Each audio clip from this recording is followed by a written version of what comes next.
బంగారం, భూమి, భద్రత, భవిష్యత్తు వీటి మీద మాట్లాడదామండి. ఎందుకు మనం పదే పదే పదే బంగారం కంటే భూమి కొనుక్కోండి అని చెప్తున్నామంటే, అందరికీ తెలుసు బంగారం ఉంటేనే రిలేషన్‌లో, సొసైటీలో మనకంటూ ఒక గుర్తింపు ఉంటుంది. సో, ఖచ్చితంగా మీరు ఎంతవరకు అయితే బంగారాన్ని హ్యాండిల్ చేస్తారో అంతవరకు బంగారం ధరించండి. అంతకు మించి మీరు ఎప్పుడైతే బంగారాన్ని తీసుకుంటారో అది మీకు సేఫ్టీ కాదు. నిజంగా మీరు 10 తులాల బంగారం ఈ రోజు పోగొట్టుకున్నట్టయితే ఆ బంగారం మీదే అని చెప్పనీకి అథెంటిక్ అనేది ఎక్కడా ఉండదు.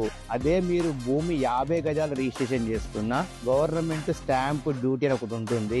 మీకు అఫీషియల్ గా ఈ ల్యాండ్ ఓనర్ మీరు పట్టాభద్రులు అని చెప్పి మనకు ఒక సర్టిఫికేట్ ఇస్తుంది. అన్ని వేళలా బంగారం కంటే భూమి అనేది 100 రెట్లు నిమ్మలమండి. సో మీకు కావలసినంత బంగారాన్ని మీరు ఉంచుకొని ఎక్సెస్ బంగారం ఇన్వెస్ట్మెంట్ లెక్క ఉంచుకుంటే మాత్రం ఖచ్చితంగా దాన్ని భూమి కిందకి కన్వర్ట్ చేసుకోండి. This is the right time. నేను మా దగ్గరే కొనమని చెప్పట్లేదండి. 100 ఫీట్ రోడ్ యాక్సెస్ ఉండి, 80 ఫీట్ రోడ్ ఇంటర్నల్ రోడ్స్ ఉండి, అండర్ గ్రౌండ్ ఎలక్ట్రిసిటీ ఉండి, అండర్ గ్రౌండ్ డ్రైనేజ్ ఉండి, ఫైనల్ ఎల్పీ నెంబర్ ఉండి, బ్యాంక్ అప్రూవల్స్ ఉండి, హైదరాబాద్లో ఆల్రెడీ రెసిడెన్షియల్ ఫామ్ అయిన కమ్యూనిటీస్లో అతి తక్కువ ధరలో 8,000 కూడా మేము పర్ స్క్వేర్ యార్డ్ ఇస్తున్నాము. సో మీరు మమ్మల్ని కాంటాక్ట్ కాండి.